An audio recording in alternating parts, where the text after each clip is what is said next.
Hi hello guys, welcome back to our channel tech guidance GC interiors. Guys, మనం కోర్మన్పాలెం సైట్లో last time మీకు చూపించాను కదా. సో క్రాకరీ యూనిట్ స్ట్రక్చర్ అంతా అయిపోయిన తర్వాత సో మనకి అవుట్పుట్ అనేది ఇలా వచ్చింది. ఇంకా గ్లాస్ అనేది ఇక్కడ పెండింగ్ ఉంది. సో ఇక్కడ మనం చూసుకున్నట్టయితే ఇక్కడ స్లీక్ హ్యాండిల్స్ మ్యాట్ బ్లాక్ అనేవి యూజ్ చేసాం ఇక్కడ. అండ్ ఇక్కడ ఈ పైన చూసుకున్నట్టయితే ఇక్కడ వీనాబ్ బ్లాక్ కలర్ ఇచ్చాం. ఈ షేప్ లో మనం కట్ చేసాం చూసారా.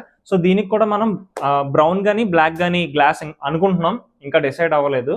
సో ఇందు లోపల అయితే మనం ప్రొఫైల్ లైట్ అనేది ప్రొవైడ్ చేసాం. అండ్ ఇంకా ఈ ఓపెన్ షెల్ఫ్ ఏదైతే ఉందో ఇందులో కూడా ప్రొఫైల్ లైట్ ప్రొవైడ్ చేసాం మనం. ఈ కింద కూడా ఇదంతా ప్రిపరేషన్ కౌంటర్ కింద వస్తుంది. సో ఇక్కడ మనం ఏదైనా ఓవెన్ కానీ ఇలాంటివి ఏమైనా పెట్టుకోవడానికి. సో ఇదంతా కూడా షో ఐటమ్. సో ప్లేట్స్ కానీ ఇలాంటివి ఏమైనా డెకరేటివ్ ఐటమ్స్ కానీ ఏమైనా పెట్టుకోవడానికి బాగా యూస్ఫుల్ అవుద్ది. సో ఇక్కడ చూసినట్టయితే 3 డ్రావర్స్, సెట్ ఆఫ్ 3 డ్రావర్స్ అనేవి ఇచ్చాం.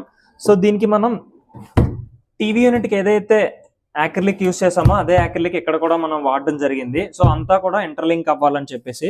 సో ఇక్కడ చూసుకున్నట్టయితే ఎంబోజింగ్ టైప్ మనకి హైలైటర్, లామినేట్ హైలైటర్ అనేది యూస్ చేసాం. దీనికి కూడా హ్యాండిల్స్కి మ్యాట్ బ్లాక్ అనేది ఇవ్వడం జరిగింది. సో ఇక్కడ చూసుకున్నట్టయితే ఇలా set of 3 doors, 3 drawers and ఇంకా పైన 2 డోర్స్ అండ్ ఇంకా ఇదొకటి క్లోజ్డ్ది. సో అది గైస్, అవుట్పుట్ ఎలా వచ్చింది ఏంటనేది ఒకసారి మీరే కామెంట్లో చెప్పండి. అండ్ ఇంకా మీరు ఇంటీరియర్స్ కానీ ఎవరైనా చేయించుకోవాలనుకుంటే పైన ఉన్న నెంబర్కి కాంటాక్ట్ చేయండి. Thank you for watching. By by.